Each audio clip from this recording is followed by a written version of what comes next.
Baik, Zilvi dan juga pemirsa, kita tidak bisa memprediksi tentunya sebetulnya sejauh apa nanti keputusan yang sudah diambil. Namun kita mereview sedikit saja dari tadi pukul 12.30 waktu Indonesia Barat sudah berlangsung hingga break sholat asar dan nanti kita akan melanjutkan lagi sidang pukul 16.30 waktu Indonesia Barat. Tidak bermaksud mendahului, namun sekedar mereview saja. Sudah hadir di sini bersama saya Pak Arsul Sani, Pastor dari TKN. Pak, mereview sedikit saja apa yang tadi sudah kita dengarkan oleh para majelis yang sudah dibacakan. Iya, tadi kalau boleh dipilih review secara garis besar namun secara lengkap. Tadi majelis telah membacakan pendapat hukum atau pertimbangan hukum Mahkamah Konstitusi terkait dengan dalil-dalil gugatan permohon. Dan majelis mempertimbangkan atau menilainya itu satu persatu. Misalnya kalau di bawah tema besar katakanlah kecurangan TSM kan tadi satu persatu diuraikan ya, misalnya soal keterlibatan aparatur Polri, kemudian intelijen dan kemudian juga soal penyalahgunaan APBN itu kan semua dinilai satu persatu. Kemudian juga yang terkait dengan penyelenggaraan pemilu seperti ada petugas Bawaslu yang membawa C1 dan lain sebagainya, itu semua diinikan satu-satu.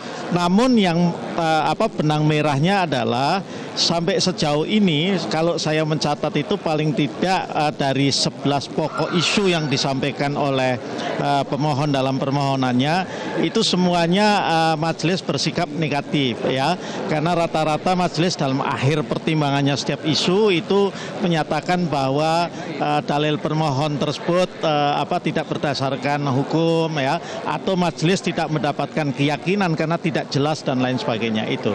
Bagaimana dengan tanggapan terkait pihak pemohon yang memang mengajukan tuntutan namun tidak didalilkan? Itu juga tadi dibantah oleh majelis. Betul. Jadi ada beberapa isu yang itu ternyata diangkat paling tidak ketika cross eksaminasi ya, keterangan saksi-saksi dan kemudian ketika perdebatan lisan dan lain sebagainya, tetapi majelis tidak menemukannya bahwa itu ada dalam permohonan tertulis permohon. Nah, itu tadi juga disoroti oleh majelis hakim bahwa karena ini tidak diajukan secara resmi dalam permohonan tertulis ya, maka majelis kemudian tidak mempertimbangkan itu sebagai sebuah dalil yang harus dinilai itu. Dalam tuntutannya juga ada beberapa pasal yang mengatakan bahwa ini institusinya melakukan kecurangan atau misalnya seperti hoax yang juga dibuat oleh stasiun televisi atau media tertentu yang terkait dengan paslon tertentu. Tanggapan Anda? Ya, tadi kan isunya kan ada dalil dari termohon dalam permohonannya memang bahwa media itu tidak netral, media itu berpihak khususnya kepada paslon 01. Kan tadi majelis menyoroti tentu juga dengan mempertimbangkan tanggapan dari keterangan pihak terkait bahwa media itu punya korporasi swasta, bukan media pemerintah. Jadi tentu media itu punya independensinya sendiri. Kalaupun itu dianggap ada pelanggaran terhadap undang-undang pers, maka ya itu harus dipergunakan mekanisme yang ada di undang-undang pers, yaitu dibawa ke Dewan Pers. Jadi itu clear soal-soal itu ya.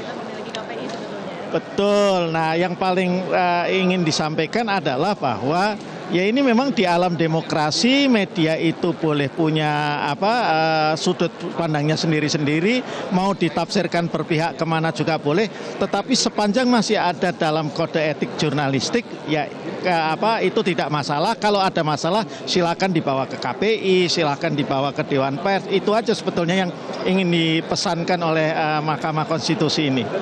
Terima kasih Pak Arsul Sani sudah bergabung.